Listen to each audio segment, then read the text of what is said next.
Hey, this is Telos Live. Thanks to EOS Talks and Telos Talks. I'm Douglas Horn, and I'm here with Jim Hewett, and we are ready to talk Telos. Hi, Douglas. How are you? I'm really good, Jim. How are you?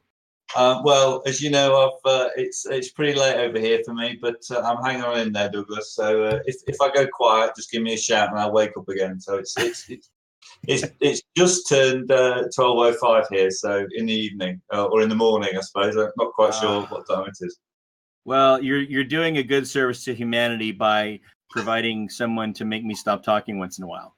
Well, I try my best, Douglas. You know, it's I've normally got you on a Zoom call, so I can see when you pause for breath. But I'm going to have to try and work that one out now, as we're not got video up. So that should be interesting.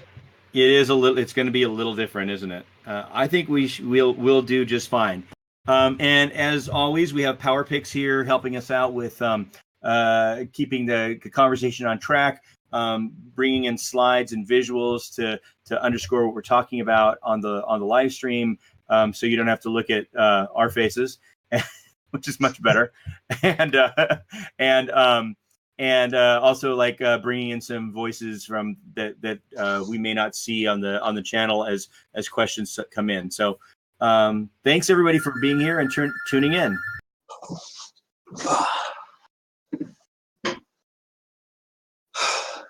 Great stuff. You can hear my phone going in the background. Oh yeah, I'm gonna get that. I'm gonna shut that off. Hang on a second. You talk for a while. We heard that. We heard Douglas's phone on the Telos launch group call this week. So I've heard that one before. It's interesting point. So, Power Picks, are you in and around still? I'm here. Let's you know, I want to say, Jim, your meetings are the best Like I think if nothing else, I think for a lot of people, the first interaction they may have, you know, with the Telos group is seeing those live stream meetings that you pull together. And I can't tell you how professional they look just on their own, not even necessarily comparing them to anyone else's similar types of live streams. Thank you for keeping us all on track. Well, you know, I really enjoy that, Douglas, and thank you for saying that. I do enjoy the calls. It's a bit strange to actually enjoy meetings, I know, but as people find out as we're talking, I'm not the most technical person, and I think my skills are around helping and guiding and sort of like trying to maneuver this, whatever this is, in the right way, and try and get people to question what they're doing, and just sort of be the one who's prepared to ask the daft question, I suppose. And I think that's my sort of role in all of this. That's great. I think it's important that we need that, and I think it's a real service. And what is blowing me away more than anything is that we're able. It's one thing to be able to get a bunch of development done and governance and everything, but being able to keep a call to the appointed amount of time, or you know, being able to keep a 1 hour and 15-minute call to an hour and 10 minutes is a skill few can master. So thank you so much. I don't think we've gone over yet, but I think as we get closer and closer to the go no go launch, I think I might have my work cut out. But I think we need to sort of push that back on the community, in as much as that the calls, I feel, and you know, I think it's a pretty niche market if you want to go back and look at the calls, but I think the calls show that the people who are in the community are taking it really seriously and aren't grandstanding for their own needs. They are talking very concisely about the situation that we're actually dealing with. You know what I mean? We're very focused on what we're doing, and I think that's a real plus to the way people are contributing to the calls.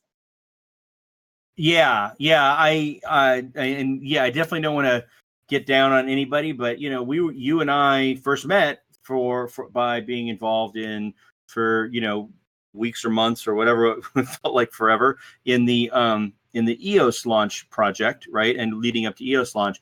And it seemed that there were certain people there who were remember when you're in college or and there was people asking questions just to be recognized for what a good question asker they were. And it seems like there are people like doing that just so that the focus of the Zoom call would go to them and their faces would get up there, and it was all sort of like a campaigning type thing. So that's not happening so much in our groups, I see. No, I think I do.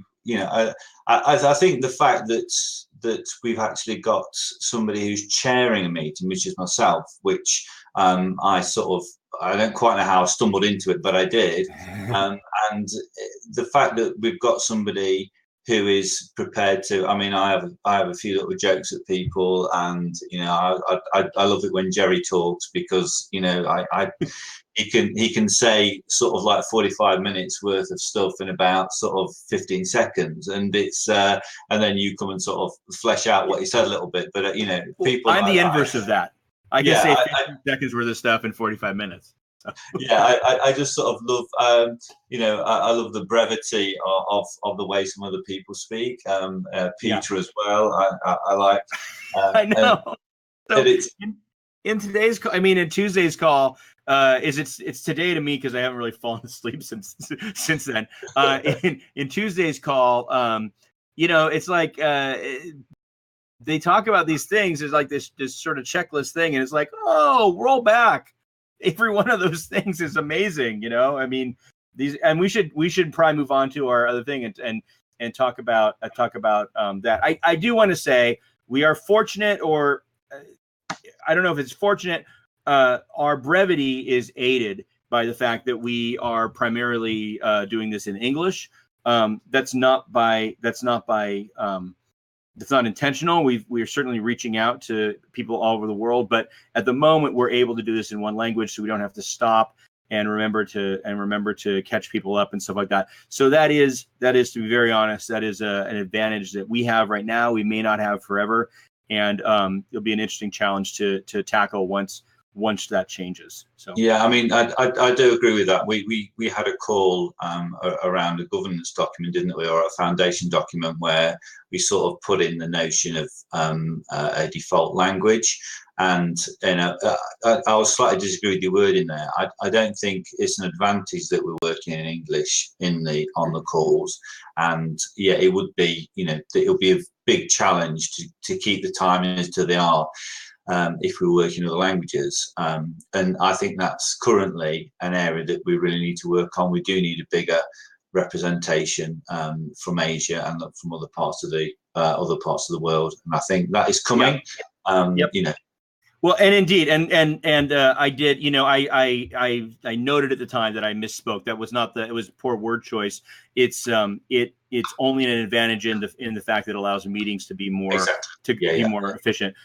We are, and just to catch people up, in case there's anybody out there who hasn't read every governance document, it's on the people who haven't read them all. Gosh, I don't know. It's hard to imagine that such a thing would exist, but just to catch people up, that we had a part where I had originally adopted some of the language. What I tried to do in writing up the governance documents was where there were good sections or seemingly useful sections from the EOS Constitution or whatnot, and there were not that many useful for us because they're inherently different documents. But where there were, I tried to adopt that, and they did talk about default language, and is more, and so I adopted that, and is more in the context of if there's no language noted, how do we know what language to work with? In the end, there was a lot of discussion there. We realized that setting any kind of default language, it basically creates two classes of citizens: those who are fluent in that language and those who are not. So we wanted to avoid. We realized that's not in the ethos of what we're trying to do. We're trying to create equal opportunity for everyone, and so we specifically struck that. that concept. And what we did was we focused. It was really more about how an arbitrator would look at the language of a contract. So we've narrowed it very much in focus that way, and we all agreed that there should be no default language in TELOS, and that would be unfair. And so and that was in the that is in the TELOS network operating agreement. And I think that was quite a I think that's quite a momentous moment actually for the chain. I think it's been very understated. And it was something that I found quite emotionally difficult to deal with. And when I hadn't thought about it, and as soon as we started discussing it, you know, you sort of mentioned, just imagine if we were trying to deal with this in in Chinese or something, in or Chinese. Korean. Yeah, and it's like, well, I couldn't be operating in this space. I would be. And we don't want that to happen, and I think that was a really, really important thing that we decided to try and address. Yeah, no, I agree. And by the way, these meetings, if you don't have enough TELOS governance, if you can't get your fill, these meetings are recorded and will be released. I don't know if they're released yet, but they will ultimately be released, so you can look at anything you want. You just can't sleep like that at home, you know. I think it's really important that as part of the which is really important to me, is this notion of transparency in what we're building here, and the fact that, I mean, I do come on a lot of the calls only because I sort of had the helicopter call, if you like. So I like to, I can't contribute. I like to be able to sort of know what people are saying. And the fact that we're recording them all, and as a historic document, it's that, it's going to be there. I think is going to be quite a powerful thing in the end. I do too. I think it will be a powerful, like, sleep inducer, but it will also be it's more the fact, like, I don't know if anybody's ever going to watch those, but the fact that they exist, that transparency exists, if somebody wants to see how this came together and see what the discussions were made. And by the way, Jim, your contributions are quite big there, and I think it's great. We have a lot of people. The funny moment, so it's funny that you say that most moment of inclusion was kind of a big moment for you. I totally understand that. For me, I had a very early big moment of big moment that was kind of shocking early in launching the chain, which was we had just launched a testnet, and EOS Sweden, the well-known BP on the EOS network, Southwest Eden. We heard that they were upset that somebody else, that EOS Sweden, had taken their name, and we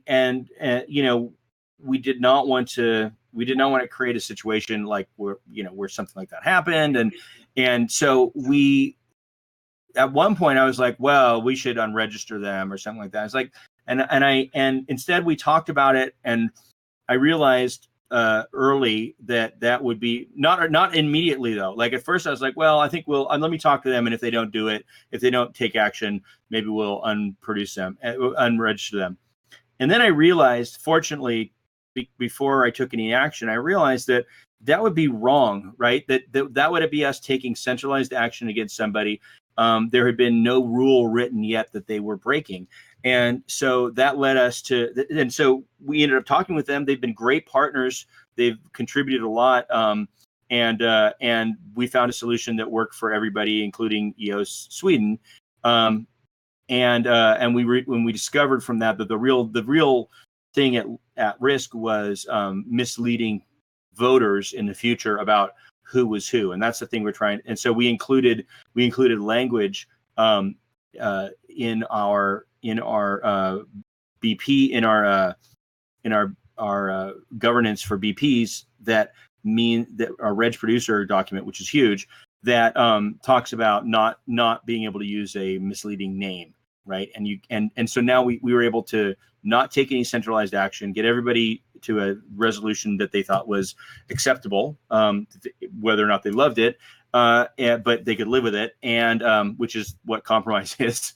And then advance our documents to take that into account going forward. So that's I felt that was my moment where I felt, wow, I think we're, actually what I felt was, wow, I'm really glad I didn't just boot somebody and regret it for the rest of the chain. But yeah. I mean, I think it's important to sort of get a feel for the community that we're in. And I mean, I always remember, back in the day when I first came on board with this sort of when I first found out about EOS and with Roger from EOS UK, how we started to come on board with these projects. And we sort of, I always remember we went to a social meetup in London for an EOS, and Eric was there, the guy who's EOS Southwest of Eden, and quite a few other guys. And it was like a real sort of Genesis thing, and people were really sort of, good to each other sort of thing. And I remember Thomas Cox saying, "Oh, it's so nice to be in this EOS space where people are really sort of supportive." And I think it's going to sound a bit weird, but I think Telos is like yet another filter of that. Whereas, we sort of try and make sure that everybody's included and that everybody is listened to, and everyone treats each other with the necessary and due respect. And I think that's really, really important. And I think it's a good space to be working in, and it's a safe place to be working in. I agree. I hope that continues. I think a lot of people have said that, and it's great. I mean, there's nothing like being an underdog and unappreciated, and underestimated, to make a bunch of people work hard together for a common cause and pull them together.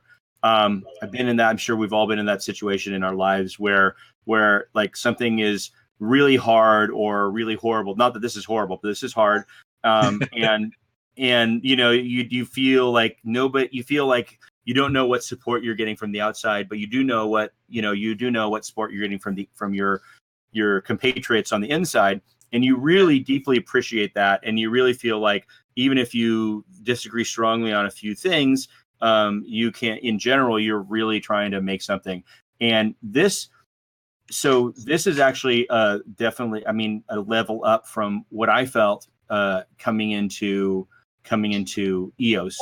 And we came in a little later than we would have liked, and probably than we should. I'll admit that, but certainly early enough to make some contributions. And I mean, if you just look on the facts, the contributions that my team right now is making to EOS Telos, I think they that group potentially missed out on a really great resource. Because look at all this stuff we're doing. Clearly, there's no additional capacity we have now. We just were kind of felt a little bit elbowed out, and maybe that. And I'm sure we made some mistakes too. But I would not want to elbow anybody out, because I think about what would be, what we could potentially be losing. What we've always said, our best contributor may not have joined the project yet, probably hasn't. I mean, I think that's so true. I mean, when people ask me to explain what EOS is, I always find it really. I don't try to actually explain what it is, and they sort of say, "Well, why do you think it's going to work then?" So I say, "Oh, it's too." And I say, "Well," and I start to say, the reason why I believe it will work is that I was so astounded by the intellect that was on display with everything I was seeing people do, the way people would come together, this sort of like worldwide network, which we're sort of now replicating in Telos. And people such as yourself, and I mean, I don't want to name all the names of the people. Yeah, no, we everyone knows. I mean, and it's definitely there's a ton of them, right? But there's just too many to name, which is great. But the point I was going to make is that even though there's so much intelligence, there's so many brilliant people in EOS, when you're talking about being elbowed out, what I find disappointing, and this is what has disappointed me, and I'm quite happy to go on the record to say this has disappointed me. When you look at the rankings, there is some people who really should be elbowed out, and they're not being elbowed out, and people are being not getting their due. They're not getting their due sort of recompense for the amount of talent that we got, and EOS is wasting talent by having people sat there who are not doing anything. But that's right. That's yeah, exactly. I mean, and that gets to the heart of it, right? So you can talk about fairness and whatever, and I think fairness.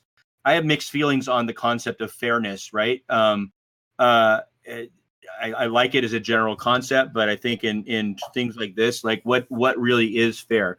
So rather than talk about it like a 7-year-old about what's fair and what's not fair and who didn't get, why don't we talk about it, about what we have to lose by not properly incentivizing people who have a lot to offer to stick around, right? And then it puts us, then we stop looking at somebody, at a group, and I won't name any names. Everyone can fill in their favorite, but we all know that there's some people who have made incredible contributions that this group would not be, that EOS would not be running without, right? And they're not even, and they're barely getting paid at all. They're, of sort of a break-even rate, or they're not getting paid. There's a lot of people who are missing out. There's a lot of people missing out altogether. How long will they stay, right? How long will those people stick around in the EOS world? Because they're very smart people. They've got a lot in, but at some point they're going to say, look, we're spending X and we're making much less than X.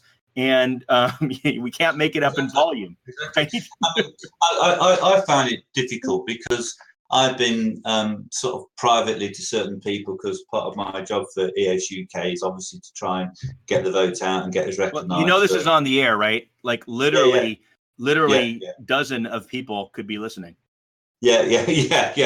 Sort of like a dozen people at least. But I sort of like said, privately to people that Roger and myself have made financial sort of sacrifice, which I won't go into, but we've been, I've been sort of criticised for doing that and saying, well, was that, people in the community, was that the best thing to do? I was saying, well, I was trying to, my idea is that I believe in this thing, and I want to contribute to it, and I want to be in a position to do that. And I think there are a lot of people who have put an awful lot of time, and time equals money, into this, who have not had the necessary, sort of like rewards from the system. But and that's why we're so pleased that sort of like TELOS came along and has given an opportunity to yet another pool of talent to come through and be rewarded. Yeah, and what will happen is once we build it, they will come, and a lot of those other people will, once people see what TELOS offers, they will also want to be block producers on it, and that's great. That's what we're trying to create, something where it makes sense. It will feel strange. It will feel strange for a while, that people who could have joined us at any time didn't, and now are running for block producer and maybe beating out some people who have worked on this from the start. That's a situation that's likely to happen, and it will feel weird. And the thing we just have to remember is that's how we built. That's a sign of success. We built it. It may not feel good to everyone. That will be a sign of success. And I think the ultimate sign of success is that we attract people who have not only done things in the past for the network, but are looking to do things for the future of the network. Yeah, I mean, I know people who have who intend to be block producers on the TELOS system, and they're start on the TELOS system. They're not starting on the EOS system and coming over as a default, as a backstop. They're starting because they realise that this is a place that they can get in on the ground floor, and they can make a real contribution to. And I think that's really, really powerful. I do too. So why don't we move? I propose that we move on to the checklist, because I think we've talked about this, and there's we're very much in agreement and very excited about this. But let's pull up the test. I was really. Have we put a link to the checklist? Can everyone see it? Well, so PowerPix is actually bringing it up so that we can on the video. So cool.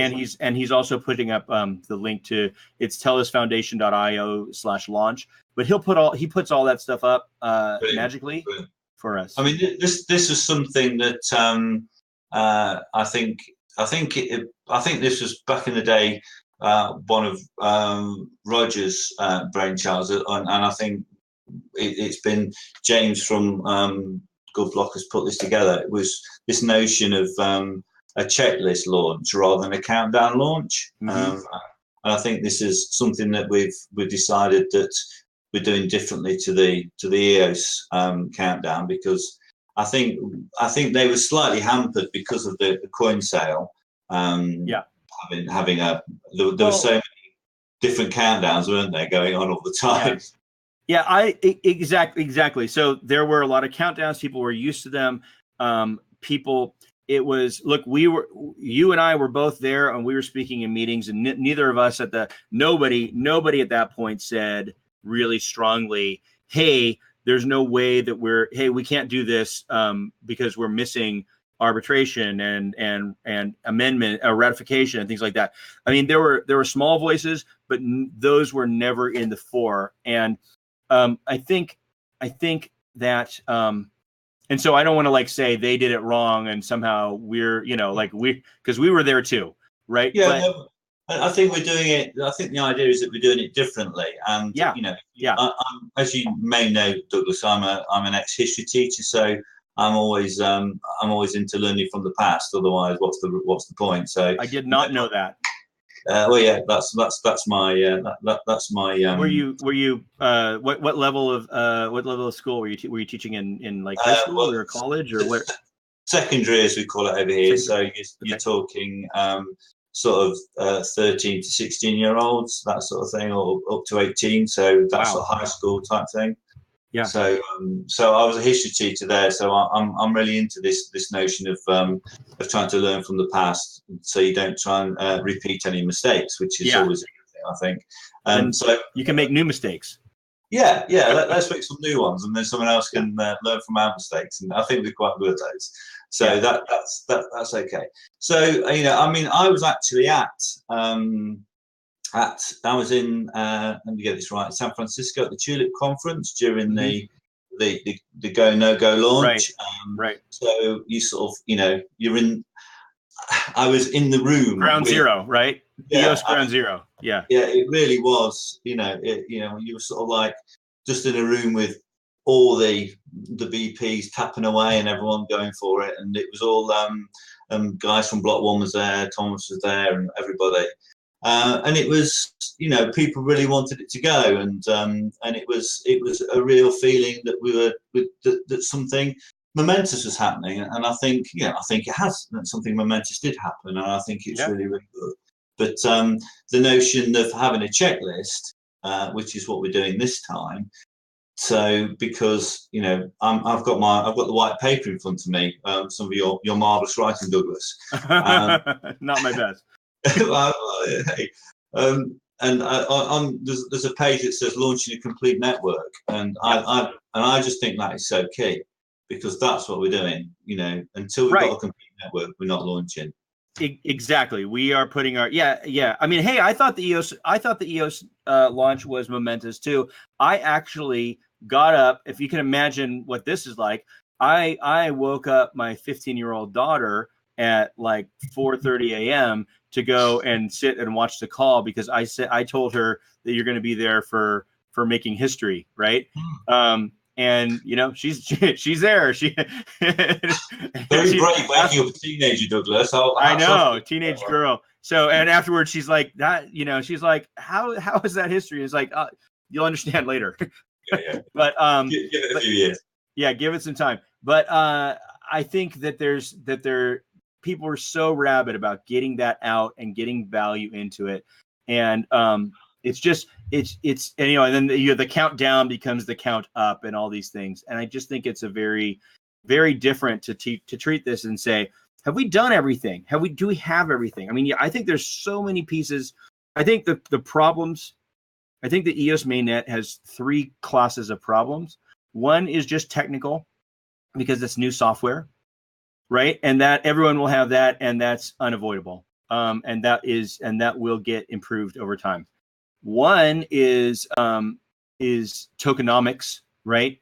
And that mean essentially because only the votes of, you know, around 1/2% really matter in that if they voted for something and everyone and the other 99.5% of people voted directly against it, they would the 0.5% would win handily, right?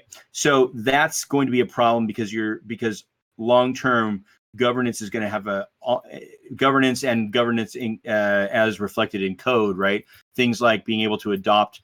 It makes it very hard for them to adopt some of our innovations, which would really help them, like the inverse weighted voting, right? But it's directly against the interests of the people with the most financial power and therefore voting power on the network, and so it plays against that. It's going to be hard to pass.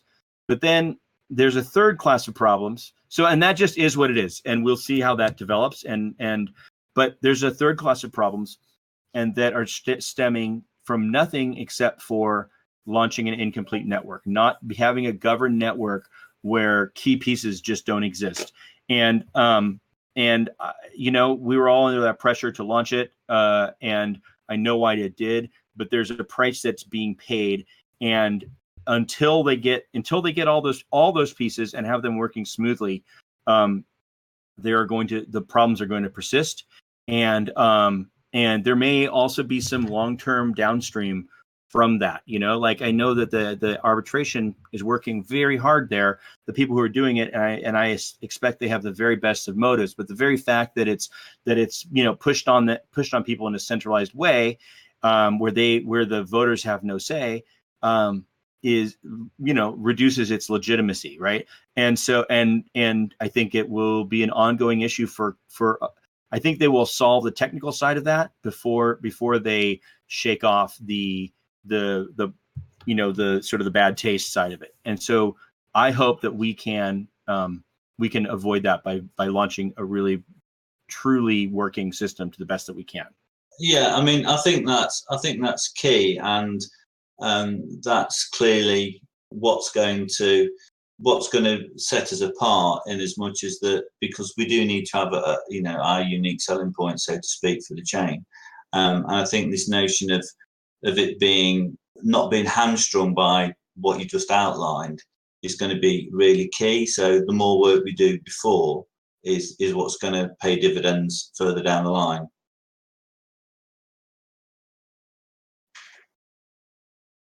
Are you there, Douglas? Was I lost? Yeah, you dropped out on me then, Douglas. Sorry. I'm back. I'm sorry about that. I think there was an intermittent. So not to linger on that. Yeah, I agree. I think if we have that the ability to do those things, and frankly, let's be honest, we are building them. They are not necessarily going to be perfect right off the bat, even though they work. We build them and we test them and we work on them. There's very little chance that every single thing we come up with will be perfect. But I think that nothing is ever perfect in something like this until everyone has had a chance to try it out. You know, there's no way to get it to perfect.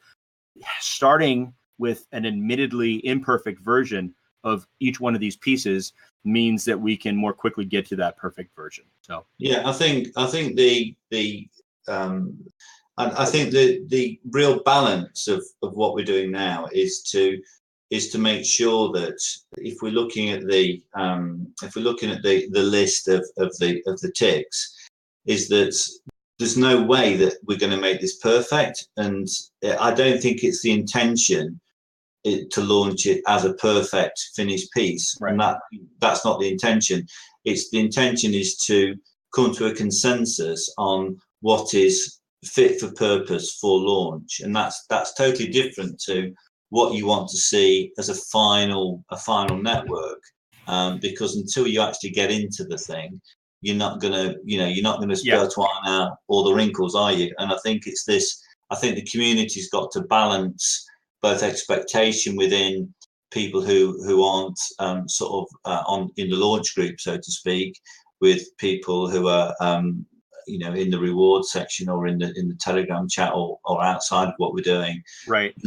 Managing that expectation, and also not to be overly conservative with what we're launching as well.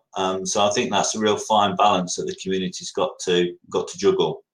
Right, and frankly, the community will have all the power here. So one of the things, I believe there's a lot of political back pressure in EOS because people would like changes to happen, and there's no way to do that, right? So there's no method to do that. Like with us, by the way, as you know, I'm in the development group as well. Ratify amend is done. It's not. We haven't changed another thing, but it's done. But currently, everything works. You can only ratify. You can only do one clause at a time, and we're updating it so that you can propose. Let's make this new change to clause 7, and this new change to clause 8, and this new change to clause 9, because they're all interrelated. That's not put in yet, but that's, but everything else works, and, voting works. There's think about the things. So right off the bat, so day one, and I wouldn't be surprised if day one, somebody launches a ratification process. In fact, I'll be surprised if somebody doesn't, because I'll probably do it. If nobody, I'll give it 24 hours. I'll give it 23 and a half hours. And if no one does, I'll put up the telos to do it myself. Just a flat out ratification thing to stand or fall. I've learned to say when you say don't be surprised, it means that you're going to do it, Douglas. I've got that now. I understand that. It doesn't just mean that I'll do it. It means I would much rather have somebody else do it. I think, but if no one else does, then I'm happy to do it, because all we're doing is initiating a call for a vote on whether people like or don't like it. It's not like I'm not trying to push anything through. I would be in that situation, creating a scenario where people could vote on whether they like it or not. Right. Mm-hmm. I don't ever want to take, I hope people don't see me as trying to give myself a special position in Telos. I try to move back from that, and if people want to point out to me that I'm doing something that's something that no other person in Telos could just simply do themselves, then that's something I don't want to do, and I will probably not do it. But anyone can do it, and if somebody doesn't do it in 23 and a half hours, it's very likely I will do it. So. Because here's the thing, I'm also kind of a competitive person. I think it'd be hard to get to this place without being somewhat competitive person. I was the middle child of 3 boys, and we were very competitive, and so that's ingrained in me. And I would love to have the first ratification be initiated on Telos before EOS. Can't tell you how happy that would make me. It's a race, guys. So any EOS people, you guys got a head start. Go ahead and get that ratification thing going, because we will probably do it in 2-ish weeks, right? So you're on notice. Yeah, fair enough. That's that's interesting. I think the point about not seeing yourself as doing all the stuff, I think people do understand that, but I also think that that EOS is suffered slightly because Lot 1 has been slightly hamstrung, and I think that continues. So the fact that we are able to push through stuff and get stuff out there, and hopefully with the, I think it's important that we, that we highlight the fact that we've got the cat voting. So the whale vote is going to be so much less powerful. And we've got the inverse weighting, which I see has already got a tick on it. Oh yeah, inverse weighting works. So hey, so let's go. Tell you what, let's circle back real quick on this, and then let's kind of maybe go down some of these things and see where we're at. So if you look at the launch checklist, this says the first go no go decision date is September 28th, 2018. 1600 UTC, and then on a yes vote, the network will launch 8 hours later at midnight UTC. So that's what we're going to be voting. Have we hit everything? And if so, then in 8 hours, we're going to start it up.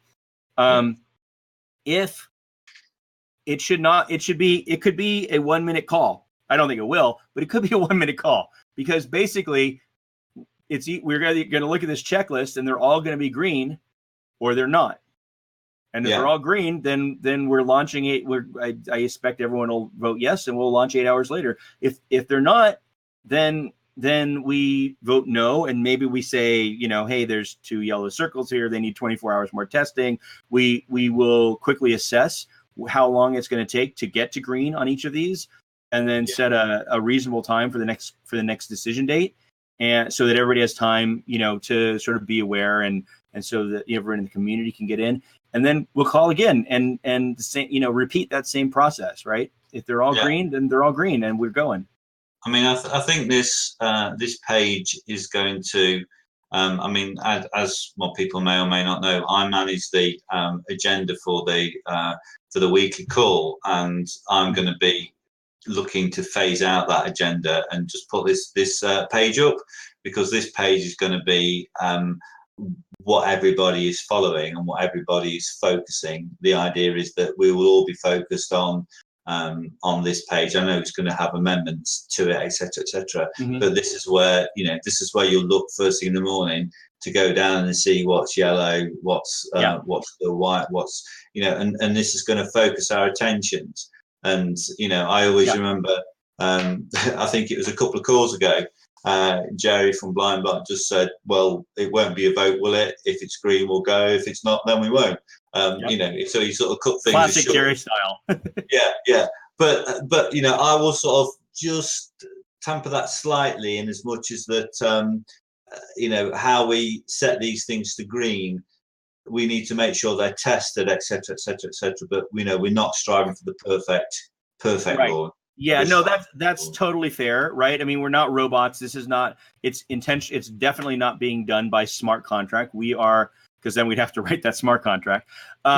We are using our human judgment, and it's totally. I think there will. Sure, we can if somebody says, "Hey, this thing went green. It just went green." I'm concerned that we're just going green on this in order to get all green so we can launch. Let's talk about this.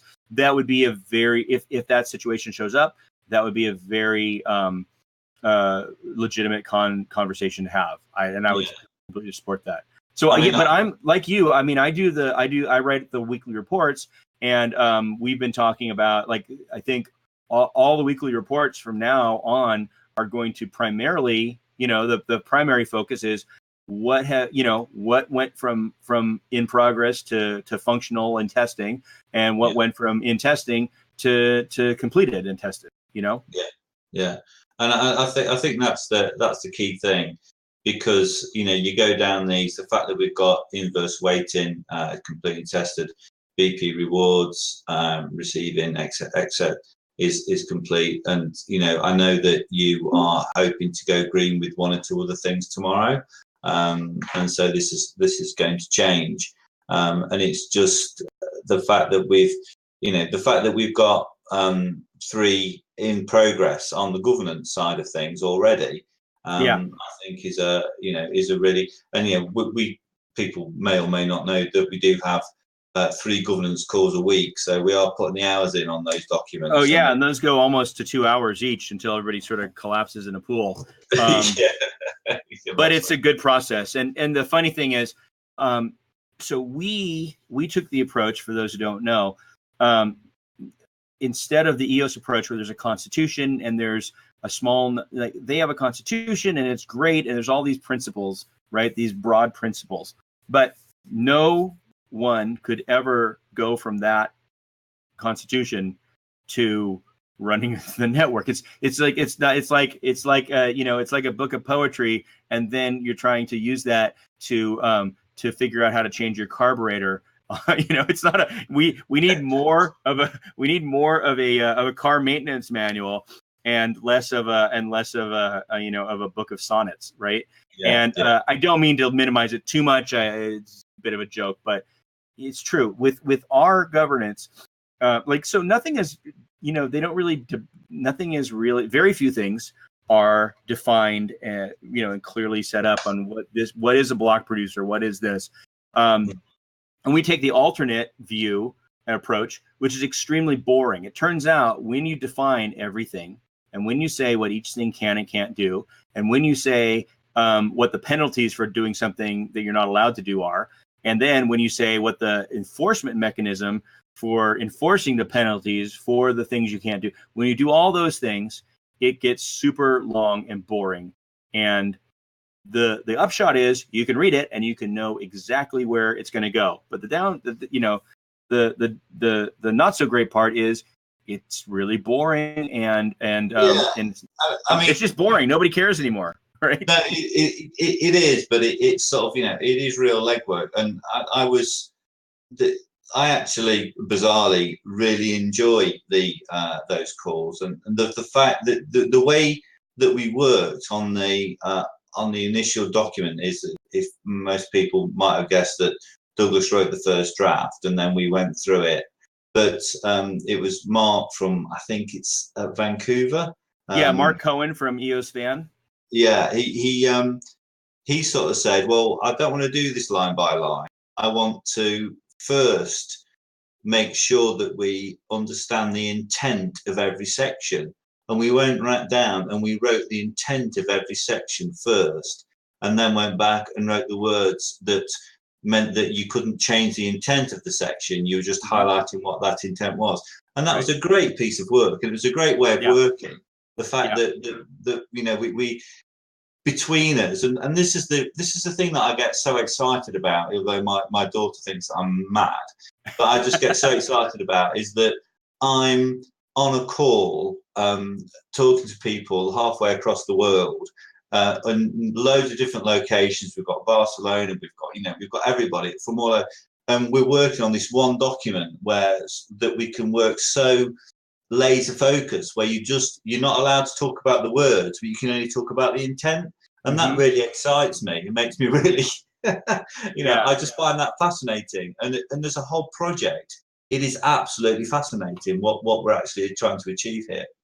I agree. And I think what's interesting is it gives us a chance, and maybe this is the history professor in you and maybe it's the nerd in me, but it gives, or the writer or whatever, it gives us a chance to try to envision the future use, like the broadest thoughts around how people will interact with the TELOS network in the future, right? Yeah. And that's a long future, because honestly, if we get this going for 5 years, this thing will be around for 500 years. And as long as we set it up with that intent, right? As long as we say, hey, we've got to make sure that we're doing something that can withstand a lot of things. We can withstand, bad actors within, bad actors without, the attempted government intervention from terrestrial governments, from all of them in the world, right? From any of them in the world.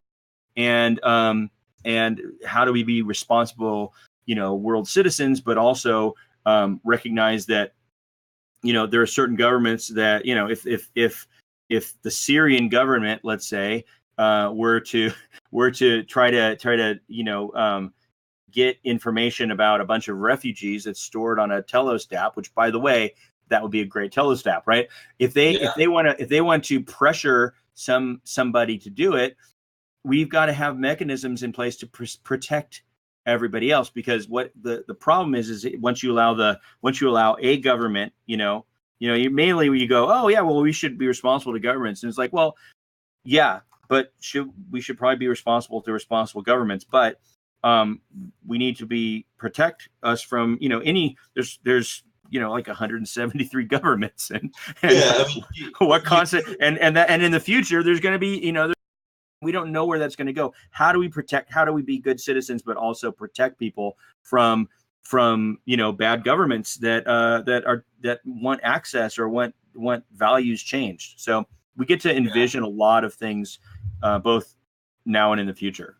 I think that's the great thing about talking about an intent rather than the actual words, because the words can change, but the intent must always stay the same, which is the sort of like philosophy behind the chain. This idea of being decentralized and being away from interference, etc., etc., etc. Because that's the whole point of what we're doing, isn't it? And that's what sort of energizes people and excites people, and that's how people can see this thing. I know half jokingly you mention 500 years, and it always makes me smile when you do so, because you're looking at the Telegram channels, or you think back to the EOS launch, and people, a week is a long time in crypto, never mind a year, never mind 5 years, never mind 500 years. It's a really scary thought, isn't it, that this thing that we're building is going to last. I'm much less than half joking. I honestly, here's the thing. Once you get this started, if you start this out right, and part of starting it out right is giving it the chance to actually evolve, right? Which is one of the things I think is super important. We need to have mechanisms by which it can evolve, but also we need to have a votership so it can evolve beyond just the half of 1% wants it to. But if you have those, if it can be responsive and evolve, what stops it, right? The technology will continue to evolve. The governance will continue to evolve. The value will come on the chain. And there's no, at what point then, once it launches, at what point then would you stop? And the answer is it would never, right? So the critical thing is getting it off to a good start and building the structures by which it can adjust in a way that's fair and equitable and mirrors the wants and observations of the people who are involved.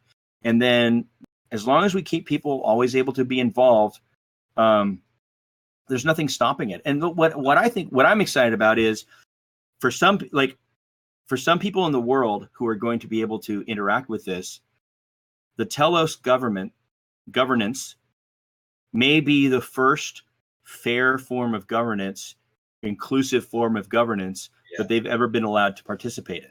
Right? In certain countries, people may be able to put value on this, but not vote, not vote in a meaningful way for their leaders and things like that. And this may give them, by example, a different view of what governance can actually be.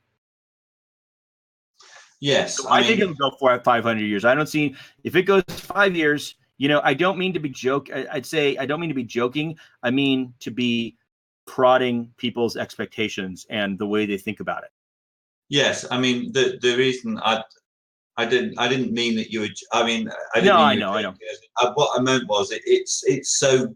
I was trying to highlight the juxtaposition of yourself and people who are trying to launch this to the crypto world of a quick book, a quick fix, a scam. The fact is that we are just so the opposite of all of that. We're so opposite that it hurts us, honestly. We talked about that.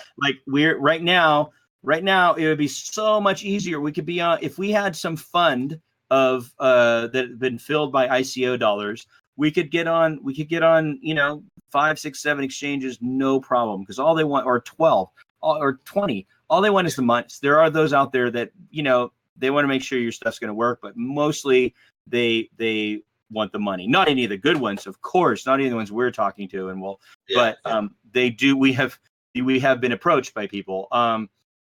But so not having done that does make things harder now. And I said this on the call as well, but this is a short period of time, right? Yeah. We can get through this. We can, I'm sure we've all been through things where in the short term there were shortcuts we could have taken that would have made things easier, but that we would have, regretted, forever, maybe, right? And I'm glad that I'm glad that we're not taking those, even though it makes it hard, and even though it makes people worry right now, because there's a lot of people working very hard on this, and people looking at coming in as block producers and things like that, and they say, well, we don't know what the market value of these telos that we're going to be paid in, for being block producers is. We don't know this, and it makes it very hard, but we know what our costs are to hire people to be able to meet the standard, and what our hardware costs are. We know what those are, and those are high, and we don't know about the other things. So I think that keeps a lot of people on the edges and waiting to see. And it's another problem we could easily sidestep if we just had the money to get launched on a bunch of exchanges right away. But what I see we're going to do is we are going to launch this network. We're going to launch this network with a full list of green ticks, right? Green check marks. Yeah. And it's going to work, and it's going to work better, right? And the reason it's going to work better is because in a lot of ways, because we've done additional work we're not doing all this work for nothing. We're doing this work to make it work better. And having done this work, it will. I mean, that's it's hard. No network security expert can look at a system where you have these backups that are never tested and no way to get rid of them if they don't do their job.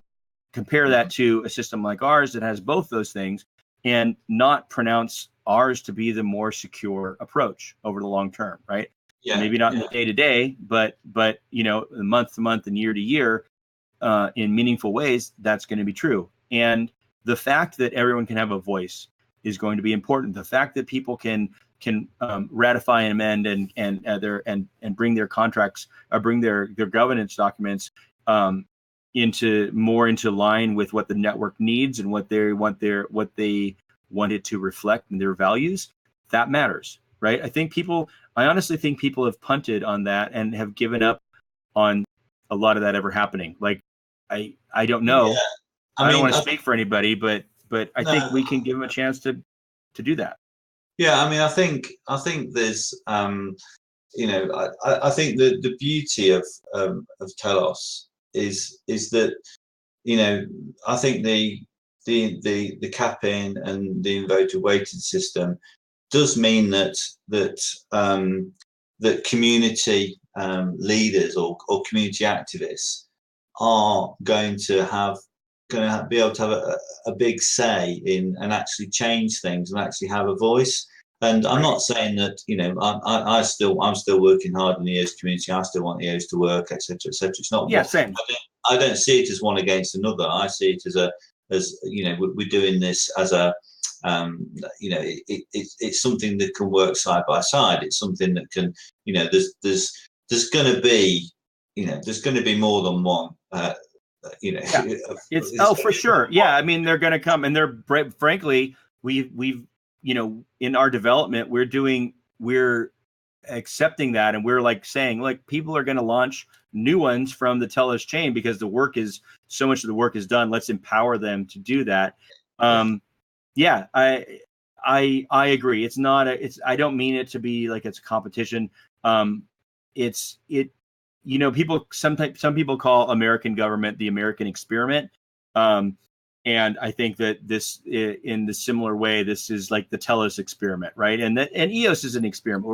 They're all experiments. And we will see. It'll be interesting to see. No one's done this before, and I'm excited to see how it goes. I mean, I just think it's really important that people do sort of see this as, well, there are a couple of things really. That people see this, we're launching something both on EOS and on Telos.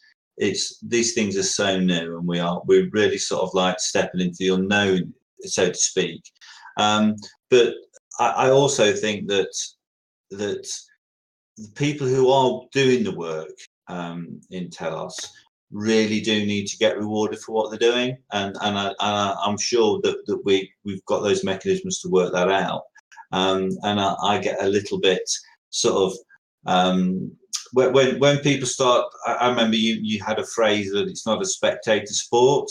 I do think it's money where your mouth is with this. You come in and you put in your shift, you do your work, and you take your reward. And I think the great thing about this project is that it's very open about that. And I think that the fact that we've got the community rewards program out there, and people can get rewarded, and that's just and the fact that that we rode back on the way the white paper was written to start with. I just think that shows everybody that it's a flexible network, and that we're listening, and that we want to get as many people involved in this project, this sort of like big social project, as we possibly can. Yeah, I mean, I'm so glad we made those changes. First of all, I think it's just better, right? Like, and like you say, also, it's great to show the community. I mean, we're building a system where the community's voice is going to matter. So we would be fools to not listen to their voice at this point, right? I mean, losing that engagement, having people come to the belief that their voice no longer has a chance to change the system, like, disengages them, and then all it's about is what app is running, and what how much they have, and what's the price, right? I think there's a chance to be so much more. So as long as we keep everyone engaged. Yeah. I mean, hey, so go ahead. No, I was going to say that when we first started on EOS, and this is, I'm not saying this has gone away, but I think the focus has shifted slightly away from it. It was that as a BP candidate, the question you're always asked were, what are you going to do for the community? What are you going to put back to the community? How are you going to spend your rewards? And it was a real big thing that that doesn't matter. Nobody cares about in reality. You had to come up with this big, right. And we worked really hard at that, and I really, really believed it. And to be honest with you, I still do believe it as well. But I think it's going to take a bit longer than I thought it was going to. Right. It was going to. But I do believe we'll get there in the end. Well, I think a lot of those pieces come around the fact that the EOS going in, it was $20 or $12, and remember those days per EOS, and you were going to get one, we're going to split up 1%, and so the people who are on that list were going to make a lot of money, easily $10,000 a day, right? And so there's a lot of competition. It was clear that there was going to be a lot of excess money in the system for BPs, and so they had to legitimize themselves, and the legitimate.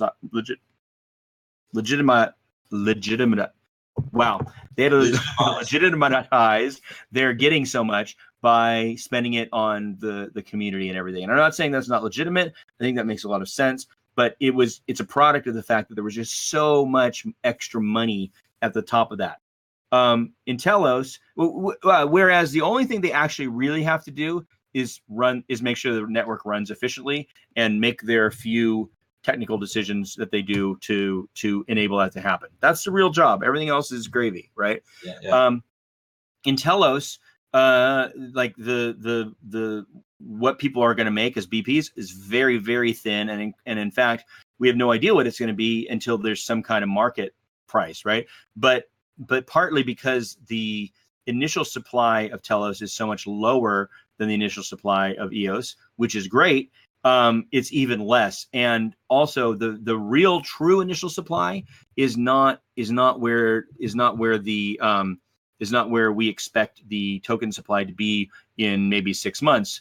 Because once we prove to people that there's value here, we've agreed that all those tokens that are stuck on exchanges that were on, once they come online and agree to give those to their actual owners instead of just taking them, those will be created, and then the Telos supply actually doubles, right? So we're launching with essentially half. We're launching with around 180 to 190 90 million TELOS tokens, and the actual expected supply is roughly 331 million TELOS tokens. So that's almost smack on half, and so people are going to be making even lower amount. So there's not, it's going to be, there's a lot of passion that's going to be involved in in people being block producers. So it in a nice way, it kind of ensures that people coming on now are doing it for the right reasons, for altruistic community support reasons. But you can't build a system long term on altruism. You have to, it has to work, right? People don't win a big smiley face as a Bitcoin block reward. They win they win some Bitcoin, Yeah. It's not a thanks. I got 77 thankses, worth $6,000 a piece. Yeah, well, I just think it's really important that people realize that there's so much work going on in the background, and it's going to be great when that comes to fruition. Well, I think both, but I think both of these systems, I see both. So I think both of these systems, both the checklist approach to launching something new, like this TELOS, I'm pretty sure is not going to be the last new crypto project that ever launches, right? There will be more.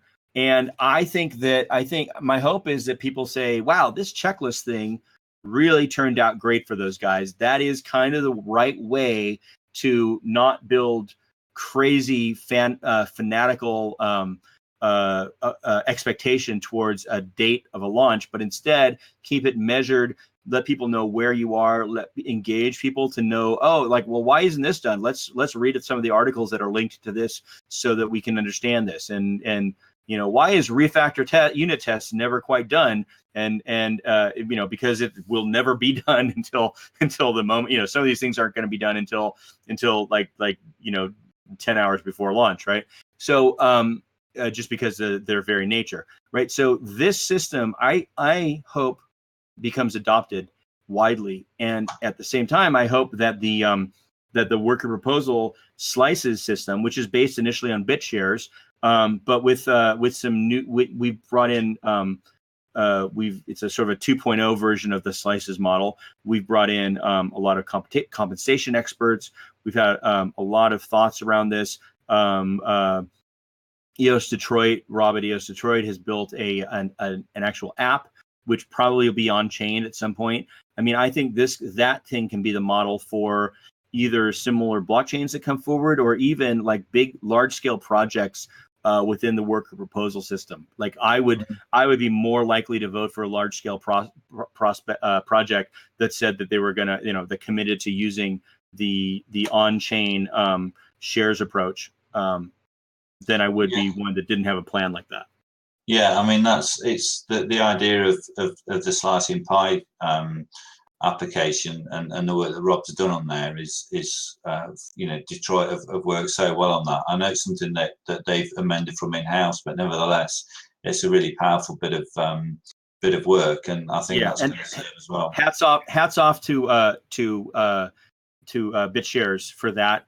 But we have an opportunity to take it to the next level, and I'm sure they're excited about that too. The thing that one thing I want to sort of point out or flag up a little bit is the Medium channel, Douglas, where where you put your reports, and we also put the we put the initial sort of first governance documents. Governance documents. And should I just put that in the message in my message channel? Sure, that'd be great. I mean, yeah, that's medium / at TELOS Logical. That is, we also have position papers and other thought leadership pieces there that a lot of good, more than just me have done. I think that's very important. And that is I'm glad you're pointing people towards that, Jim, because that is that's someplace we need to get more engagement. Like our approach, especially, but particularly towards the governance documents, but our approach is to put everything out there because we want, even before it's, even before we consider it ready, because part of getting it ready is having people give us feedback. We have not, I'm not surprised, but we've not had the level of feedback I would hope. And I would love to avoid a situation where we, get to the end and suddenly people are discovering this and having a lot of problems with it. I would ideally like to have as much community input as possible. I want to go on record. It's not for lack of trying. So if people want to check these things out, if you care about how Telos is going to be run, get in there, look at those things. It's going to be, it's not fun, and people may feel like they don't have the, like, I don't want them to be imposing, which I suppose is probably another problem of a big document like that, is that it's sort of imposing. But I would encourage anybody to get in there and say, hey, you don't have to be a lawyer you don't have to be any of those things to look at this. I'm certainly not. And so proudly not a lawyer since 1980 something. Just because that's not my own mindset, but I think that people don't have to meet some standard to be able to comment on these things. And I think it's one of those things where, like, people may be intimidated from being the first to comment because there's a lot and it's dense. But please do, because people must be reading through this and they can't agree with everything, or they can't understand everything. They might want some clarification about our intentions, and we've done a lot of thinking about that. So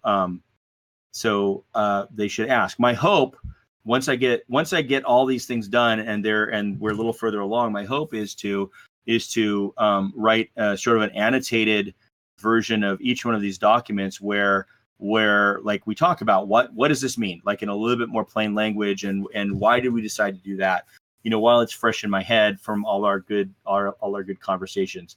It's just that it's a lot, and it doesn't it doesn't take precedence over the really crucial things that people are waiting on, right? But it looks like we briefly lost Jim. Jim, when you come back, we'll look forward to hearing from you. But I'm just gonna take a minute and talk about and jump in and talk about what we said we're going to talk about is this list, the checklist, saying when we're going to go. So there's a few sections, right? The first is development code. Then there's governance, contracts, tools, and miscellaneous, which is stuff that didn't really fall into anything. So develop, and it was hard to figure out exactly how to do this, because certain things like contracts are involve both code and development, or both code and governance, right? They are governance enacted as code. So there are those. That's what that means. If you're curious, tools is wallets. Make sure that we are able to vote. Also a block explorer and a few other things to just make it easier to. And then miscellaneous is anything that doesn't really fit into the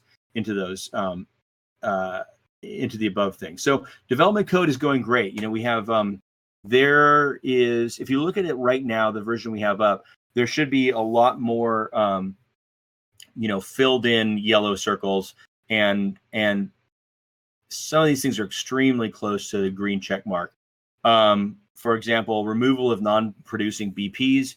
We've changed that a little bit. Actually, it's not a strict 30-minute and you're out type thing, because in actually building this, that's a great idea for some schmo writing a white paper. But when you actually spend, hours and hours of, 4 or 5 people's time working on this, you discover and have to figure out exactly how you're going to do it. You discover that that might not be the very best way to do it. But the best way to do it is maybe fully honors the intent of booting people who aren't doing pulling their weight as block producers. So we've slightly changed that, and we're looking at like a number of missed blocks over a period of time, so that if people just aren't meeting the standard, then they get pulled out. Again, there's and we're looking at ways to make sure to do that fairly, but also with the understanding that the most important thing is the smooth running of the chain, right? And we don't want to create. We're also looking at we want to be sure not to create any kind of stigma around having been knocked out once or twice. If you're constantly being knocked out for not meeting the standard, then perhaps there should be. But once or twice shouldn't. We shouldn't look at that too harshly. That is expected to happen in the running of a network like this. But that removal, that's going to come. That's going to go to green check mark really soon. Schedule standby BP rotations, even though it's a yellow mark here, that really should be a green check. That's working. That's been working for quite a while. We spot little bugs and squash them, but that thing should be a check mark. Rewrite the reg producer to include the BP JSON format. That thing is like, that's going to go to green very soon because that's almost done. When you look at things like refactor unit tests, those are things that every time we make a change, we have to go back and run those again. So that's always going to be, that should be a solid yellow, but that'll stay a solid yellow until we aren't making any more code changes. And then some hours later, that'll come through, because every time you make a code change, you have to do unit tests and refactor them for what the changes you made, because everything kicks a little something out of whack. Validate chain functionality. This is something I've discussed with my team, that we're going to take these, that one, the refactor, the valid chain functionality, and the test chain security. Those are things that you do like in the last 24 to 48 hours before you launch. And then enforce BP minimums, that needs to move up, and that is being worked on. It's probably not exactly right to call that an open circle. Governance, we have all these things are, they will stay as orange circles until we ratify everything and they go green. That's another thing that'll probably happen as we get close to the first call, where people will get serious and we will have said, okay, we've got enough feedback from the community that we can start talking about this. Basically, we're just going to, once we get those things on solid yellow, we're going to leave them there until we decide we have to vote, just so we can maximize the amount of good user community feedback. Contracts, these things, the ratify amend contract, that's where I mentioned that a bit ago. That is actually ready to go. We need to update it so that you can use multiple clauses within one proposal. But that should be soon. Arbitration contract is being worked on. We just put in the requirements. It's actually going quite well, even though it's a very complex system in some ways, with a lot of moving parts, but that is underway.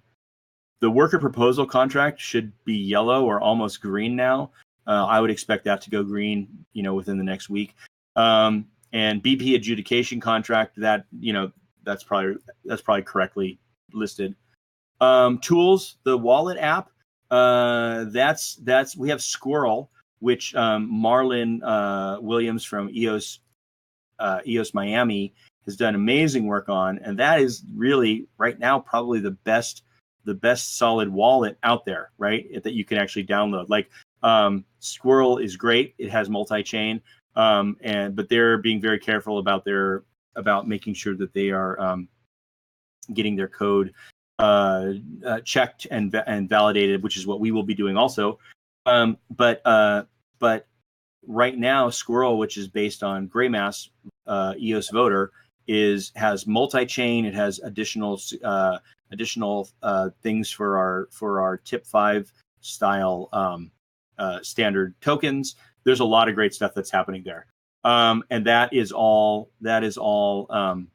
included in the wallet. So as we're working on taking all those voting contracts, which use a voting format that's different from voting for BPs, but is the same as each other, essentially, just the numbers are different. So if you're going to be voting the same way, the same under the hood voting process works for voting in your arbitrators, electing arbitrators, it works for voting in voting on a worker proposal system, and it works for voting on ratify and amend governance things. So that actually, it's very efficient, and that will be brought into that voting wallet. So that's really close as well.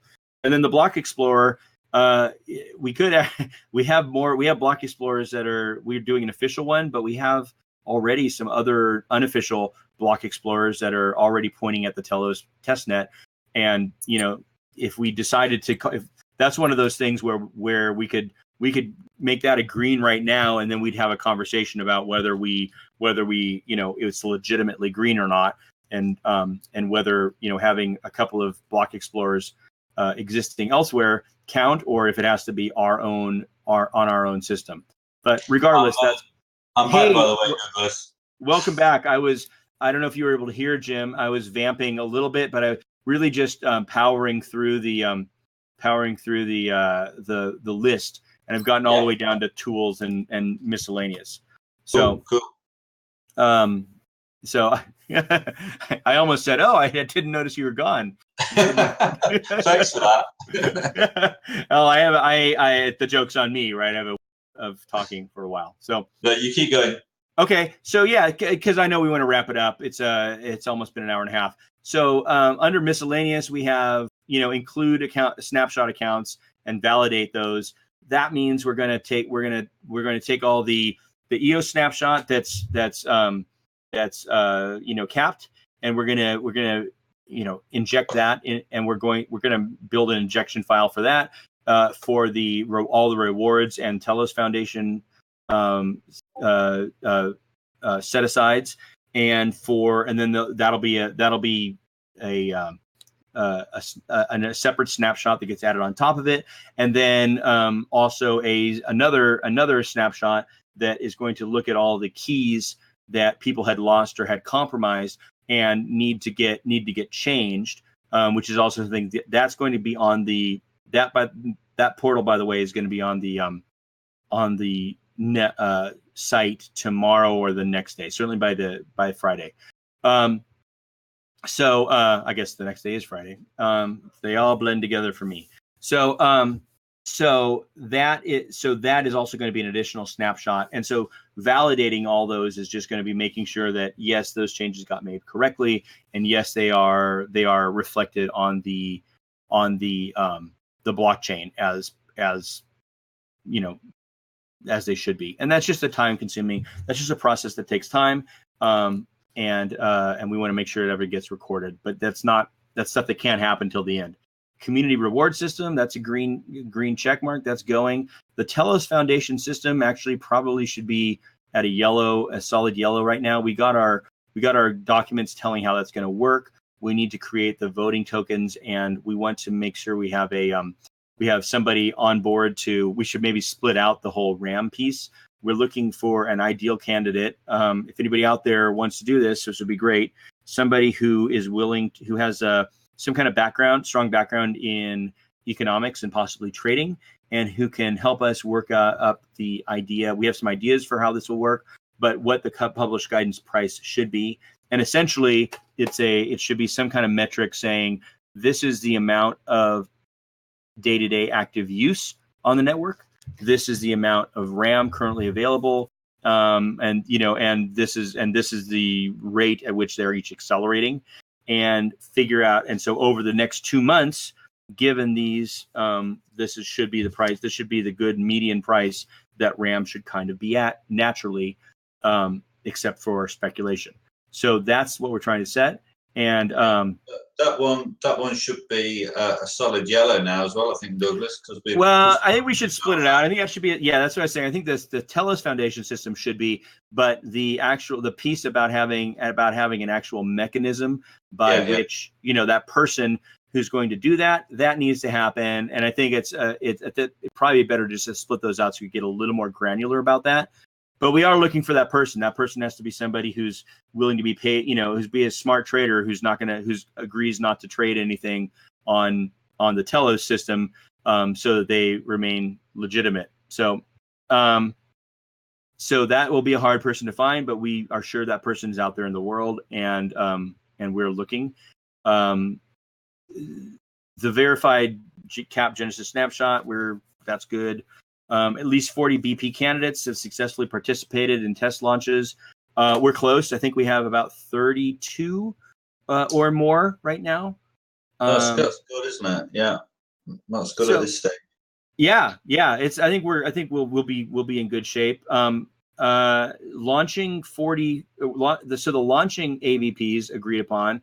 That might be some leftover stuff that might not necessarily be necessary. In the early days, we said there's going to be 6 groups that are responsible, and they're going to do the work. They're going to do the work, and basically anyone who comes in to this group is going to kind of fall under one of them to share the rewards pool funds. Instead, what we went to is the community guided version, which was much better. And so therefore we never actually needed 6 ABPs. Now it might be really nice to have 6 ABPs, like one in each continent or something like that. It's also possible that we just, everybody who's on the testnet as of whatever is an ABP, and we share certain responsibilities via multi-sig. We are looking at that, but unfortunately, due to where the multi-sig loads in the system contracts, there's a technical challenge there that might not be worth solving. But we have to figure out who is going to, what group or groups will run that. But basically, it's going to look like the people currently running the network, right? Yeah. So that's not what really a work thing. That's more of a discuss and come to a situation people like. Lost tokens process. That's the lost and compromised tokens that we need to rekey people with. That is someplace that I feel behind. I would like to be weeks ahead on that, because frankly, there's once we get this up, we can't expect we can't expect everybody to hear about it right away, and we do have one window. That is something like we could get, and it'd be sad. We could get all this technical stuff done, and then try to decide if we had actually given enough time and done enough outreach to get all these people rekeyed, because it will be harder later, right? That's just an area we're going to have to discuss. But the action we're going to do right now is to try and get that lost tokens portal up right away. We've got, I reached out to 3 people who have been through that process in EOS, and I reached out to several, but 3 people came back and said that they would be willing to be ombudsman. Another one of my tough to pronounce words that I like to throw in there. Yeah. So we have them joining, and they're basically going to talk people through. But we need to the other BPs, like the tools all actually exist, and we can be very thankful to BPs in the EOS community for building those for EOS. We have actually, once again, so thanks to them, and we have an easier row to hoe, because we don't have to do it we only have to link people up with their initial purchase of tokens, right? That's another one of those little gotchas that if we were ever to go off, when people say, why don't you use a more updated snapshot? We have to say, look, we'd have so much trouble, making whole the people who were stolen, who are scammed out of their tokens. If we do it this way, it's very clear cut and easy. So that is something we have to do. And then the rest, define final balance. Those things that's just some math. Anyway, Yeah. that's where that is. Hey, can I throw out something we haven't? I don't know if you even talked about. But I'd be if you got a second, I'd love to throw out this idea of what will be the Telos original snapshot. Have you and I talked about that at all? No, I don't think so. So it's kind of a new idea, and I very briefly talked about it in the Telegram, but so we do get a certain amount of pushback from people who who have come into the the EOS group more recently. They may be extremely passionate about EOS and EOSIO, and could be people we would really like to get in. They are people we really want to get involved in the TELOS community. And they feel, and people have said, hey, we feel like you guys don't care about us because you're using this other snapshot.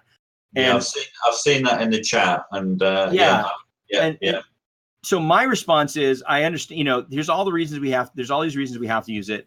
The Genesis snapshot from EOS. We can't get around that. But I hear you. I absolutely hear you, right? Because one point somebody made that really changed my thinking about part of it, not enough to change it, but about how we move forward, was this.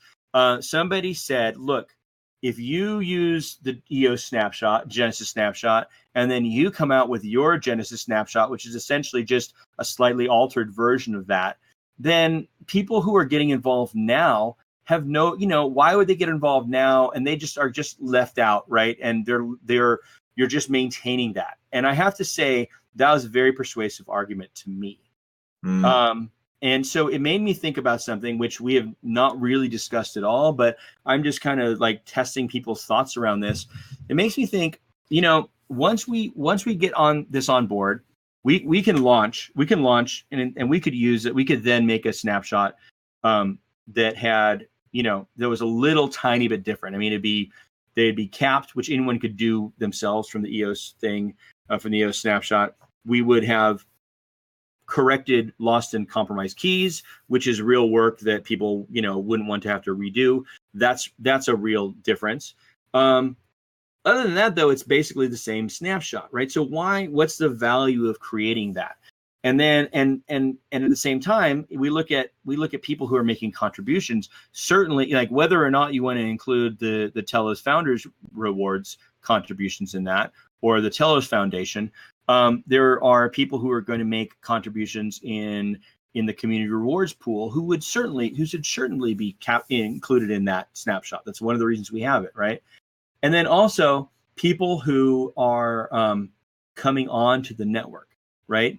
They come on new, like they're excited, like those early adopters, right? Snapshots are about rewarding early adopters, and we don't want to define the TELOS early adopters as just the EOS early adopters, because it's a different subset.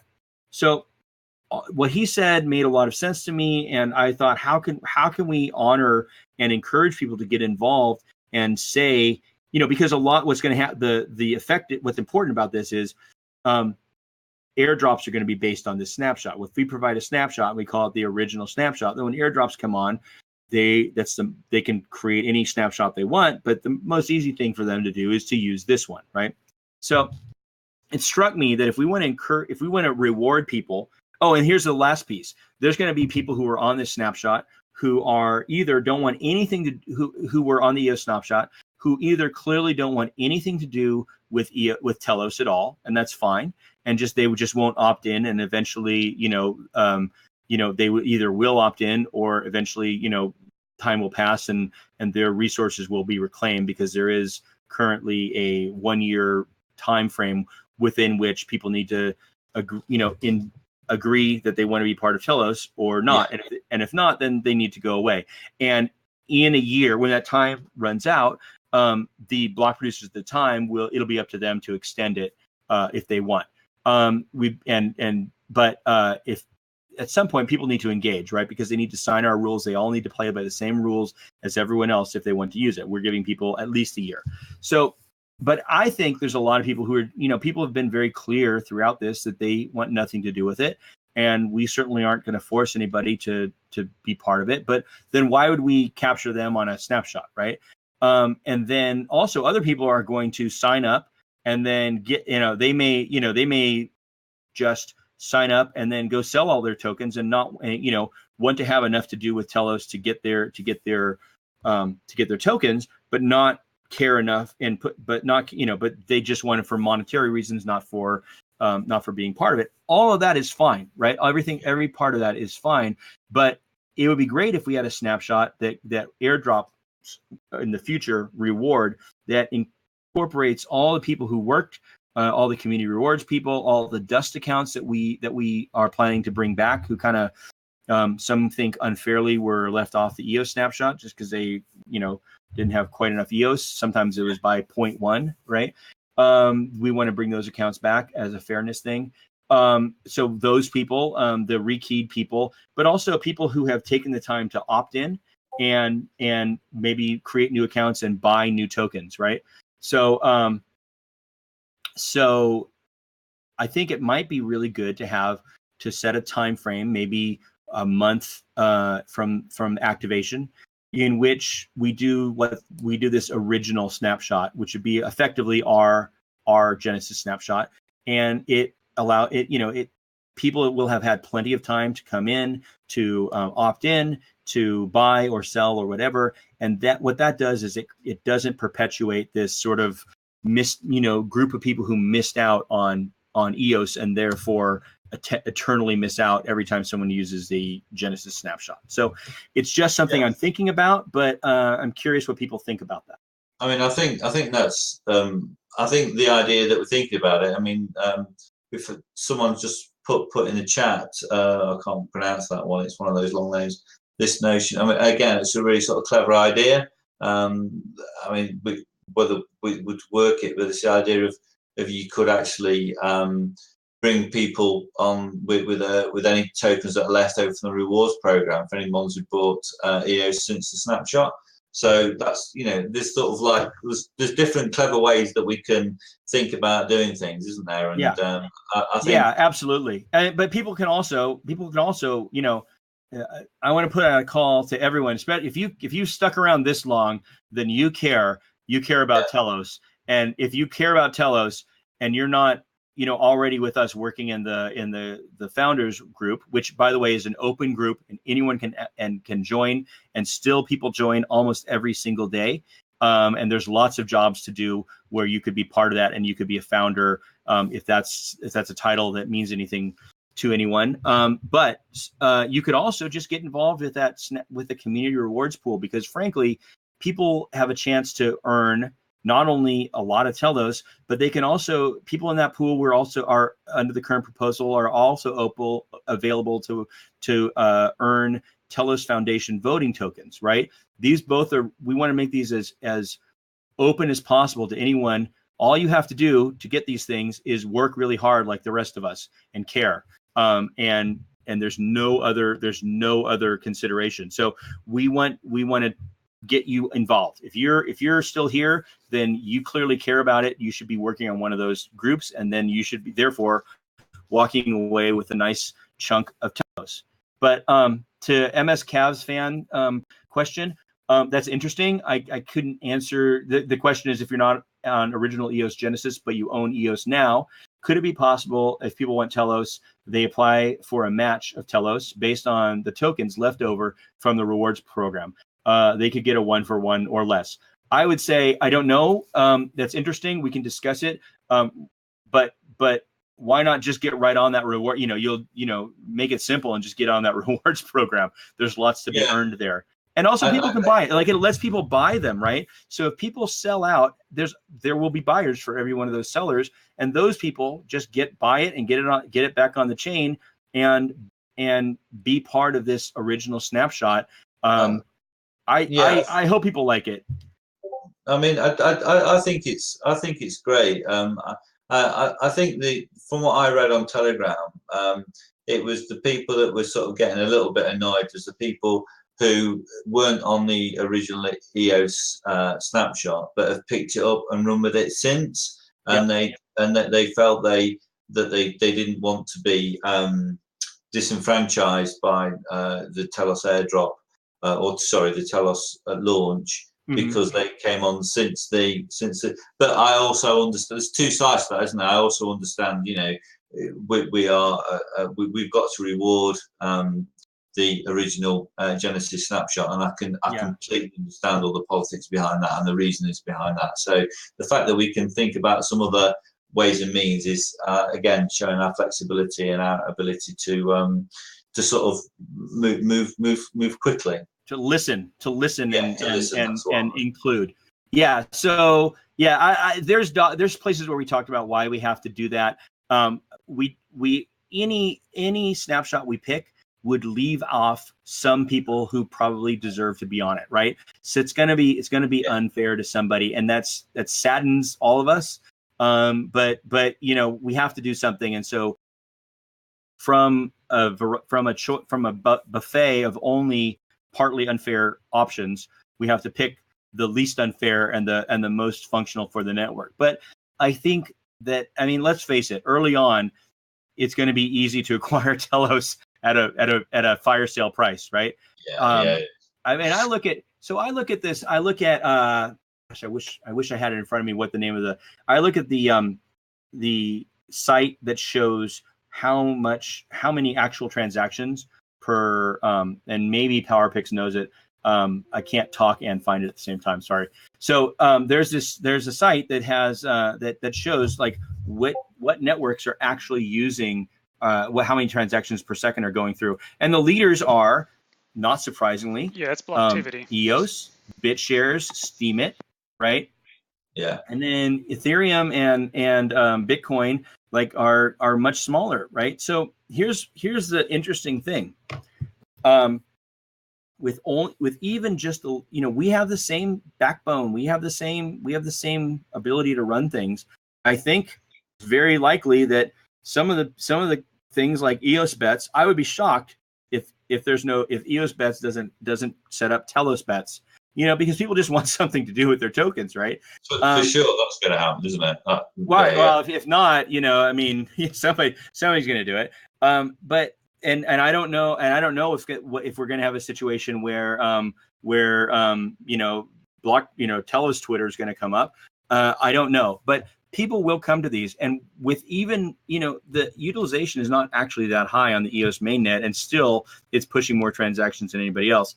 So it's very realistic, right? Let's not talk about the price, but let's talk about the transactions. It's extremely realistic that Telos could launch and within 2 weeks be maybe number 4, right? Yeah.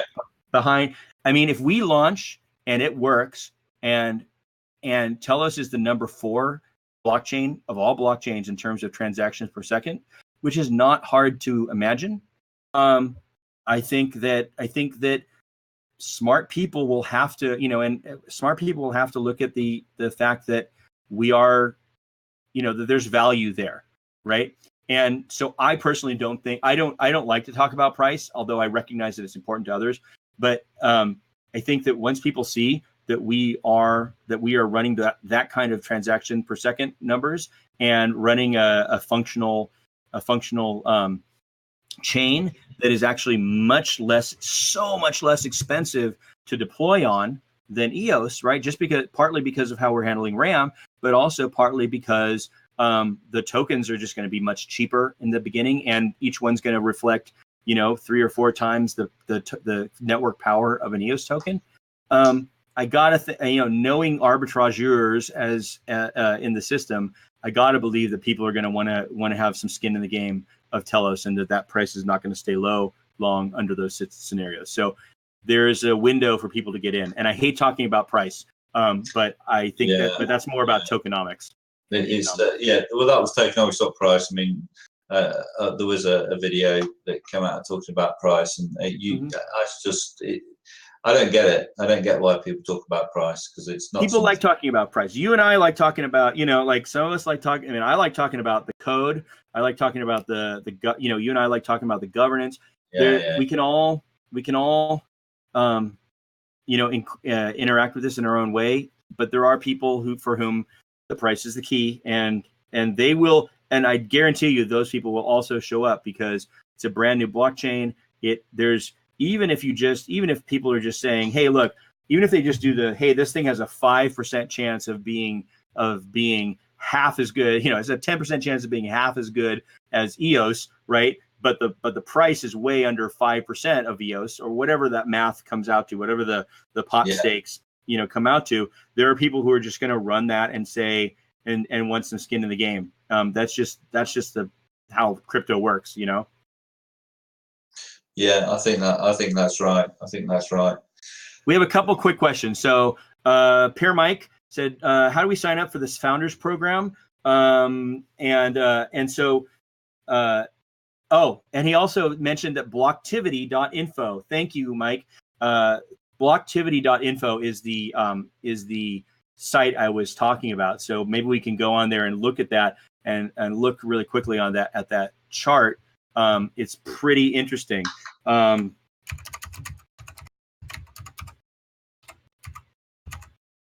When you go to the stats there. So yeah, I've got BitShare at 1, Steam at 2, EOS at 3, Ether at 4, BTC at 5. Yeah. So EOS, BitShares, Steam, and then Ethereum, and then Bitcoin, and then all the rest, right? That's pretty darn influential. So even if we slide in somewhere, like I swear to you, if we're doing Ethernet, Ethereum level transactions, which I don't know why we wouldn't, somebody's got to have to notice, right? I think that there's anyway. So Pear Mike asks, how do we sign up? It's we're mainly talking about the group that does the calls and are working on and are parts of a working group. And we have on in Telegram, and I'll put them in the notes here. We have just a sign up onboarding thing. Typically it takes 1 to 2 days. So it's a totally open group, but we want to know who people are and make sure that they're being honest about who they are and everything like that. So we do some very low level validation just to make sure they are who they are. And then we bring, I don't think anybody's been rejected ever that I've heard of. I don't think at all. I think I'd have heard of that. So there's go in the Telegram. I'd say the best way to do it is go in the Telegram thing. I'll also hello telos and ask, and then somebody will quickly paste that in for you to get. I'll also paste it in here in Discord so that we have that link. But just fill that out. I think it's like 5 or 6 questions. They'll test your email, make sure we have a real way to get in touch with you. 2 people will get from the group will get on a call with you, 5 minutes just to make sure you're real, and talk to you about what areas you'd like to work on, and then you're in. So that's how you get in. Yeah, but the other thing to that though, Doug, was since we're already a witness as CXSX community on the Telos blockchain, do you still have to join the founders program in addition to that, or not? No, they're different, right? So so there are people in the founders in the Telos launch group or the Telos contributors group, basically people working on worker proposals, or I'm sorry, working groups. Some of those people are not affiliated in that group, are not affiliated with block producers. Some of those people are affiliated with block producers. And also some people who are block producers on the testnet are not taking part, are choosing not to take part in the launch group itself.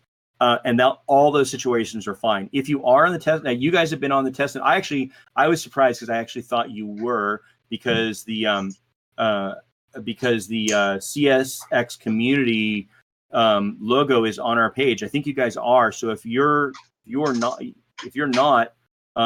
that's news to me, and we'll get you on right away, because I thought you were. Okay.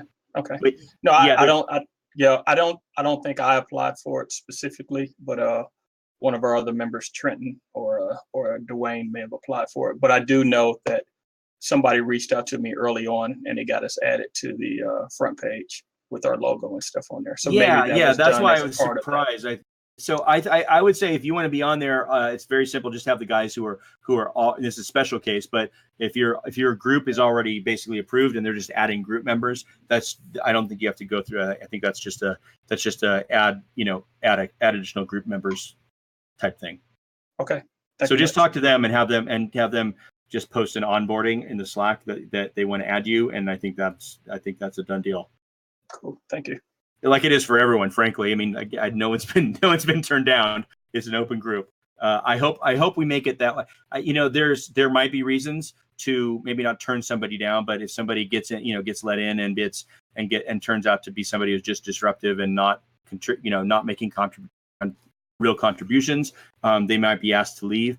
I hope that we get to launch and activation and not have that situation. I hope that that would be a great thing. I don't discount that possibility, but I hope that's how it goes. I think there's a very good chance that's how it's going to go. There's really nothing to be gained by jumping in and just causing a ruckus, and which doesn't mean that there's rubber stamping going on there. But it's very clear to people what is good intention disagreement about how to move forward, and what is what is being a troll. And we're fortunately we don't have any of those, but and those would be asked to leave. But I love the fact that we're going to get on up to 100 contributors, and in that group, who are all people who came in legitimately through an open process, and are adding and are earning and are maybe they tell their grandkids that they actually started that thing. Yeah, oh yeah, they don't even know it. They think that's crazy because it has always existed. I mean, I think it's really important to sort of talk about the founders group, because we do need people in there who are active as well and working, and the more active you do with the slicing pie, the more work you get. And this is about the notion of being rewarded for your work, and I think that's what Telos is striving to do, and I think that's really important to highlight. Yeah, and we want people to join us. There's still like if people do ask about that, and I get the feeling people say, you guys are so close to launch that what's the point in joining now? There's definitely a point to joining. Like I need a couple people to come on and take on and say, hey, we are just going to take on lost token processing. We got some ombudsmen. Those people are great for talking to people, but there's work to be doing. We're going to take on we're going to take on pushing that forward. Where we need, like people, again, it's not a spectator sport, right? You can jump in. There's stuff to be done. If you are a person who's functioning in working society right now, and you may not, we will find something of value for you to make a contribution to this if you want to be in, because there's plenty. We are completely understaffed right now. We're understaffed by such amazing, hardworking, talented people that we're making it work. But it's we need people, and we need people going forward, and we need people. By the way, another thing is people who care a lot. There's going to be a governing board. What's proposed for the Telos Foundation is there's going to be a governing board, and we would love people to nominate themselves for that as well. It's not a requirement that people have to be part of the founding group, right? We're really working hard to create, other than sort of, maybe bragging rights or the ability to be proud, or, because everybody involved deserves that. We are, I feel, bending over backwards to create no special class of citizen of any stripe anywhere on Telos, including the people who are in the launch group, right? So, people can say, hey, I was in the launch group, and they, great, buy them a drink or whatever, but you don't get any special privileges on Telos. I mean, I think that's so true. And being part of the launch group call, I think the first thing that I know Rob was really strong on this, and the first thing that we did on the launch group call was make a place that as soon as we launch, there won't be any more. If we need calls, it's sort of Turkey's turkeys voted for Christmas. That we're gone, and that's the job done. And we're out of there. There's nothing big. There's nothing clever about that group. It'll go, and if another one needs to emerge from after launch, then that will start from first principles again, and there'll be no hangover. There'll be no divine right to be on a group or a call, or for me to be chair that call or whatever. I'm not expecting anything, any special favors, or it will just start again, and it will be all right and proper. And I think that's really important. Absolutely. I mean, two things there is that is 100% true. Well, three things. First is I can't tell you how much I admire Rob, and what an ethical and forward-thinking person he is, and how happy I am to have him on this, because he adds value in a lot of ways. And I completely agree. So that's number one. Number two is I completely agree with the idea that we need to sunset this group almost immediately upon activation. 3, there are some functions that are going to stay, right, and that are going to be, we envision them going to the TELOS Foundation, whatever shape that takes. And that is things like, so what we don't want to do is have a marketing plan that runs up to, and a social media group and everything that runs up to activation and then stops and has to be recreated, because we want to keep building. It's important to the function of a TELOS Foundation. Really, the core, what it's all started with, is having somebody to be answering questions, and whether those questions are from users or from dApps that want to join, or from exchanges that want. We need to have some kind of continuity there.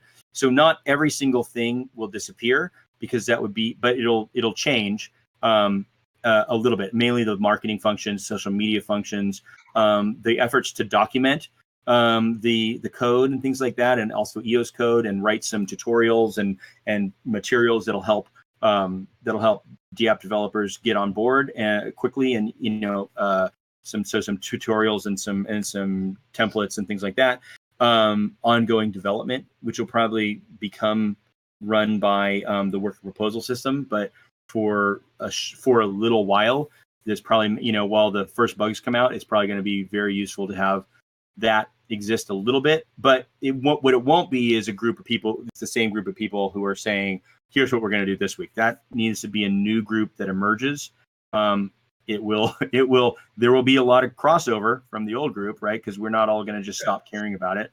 But hopefully we include really quickly a bunch of other people. And my strong hope is that those new people, that there's not a like new kids, old kids kind of side eye thing. Yeah. Well, where we go, well, we all did it this way in the beginning, so we're going to keep doing it that way forever. And you're not on the Keybase group. We'll talk about getting you on there, right? We don't want any of that. That's what we really want to avoid more than anything. I think that's that's great that sort of politics side of it is just it's not an option at the moment, and we'll work really hard to make sure that doesn't become a case. I think we're building trust that we're doing the right thing. Yeah. So, Jim, it must be 2 a.m. there for you. We've gone 2 hours. I think I'm going to have to be tired of us. Why don't you go to bed? Thank you so much for joining me. And it's been wonderful. It's been so good that I'll never ask you to do it again. How's it? I'll be hurt if you don't ask me to do it again, Douglas. I shall be hurt. I'm sure I can make another appearance. I do hope so. Anyway. All right. Thank you so much for being. It's wonderful. Again, thanks to PowerPix and EOSTalk's community for setting this up. It's I love this chance to talk to everybody. Jim, thanks so much for staying up super late and adding so much to this conversation. I really enjoy it, and I would love to have you back. Why don't we wrap it up there? Yeah, that's great. Cheerio, guys. Really appreciate it. Thanks, guys.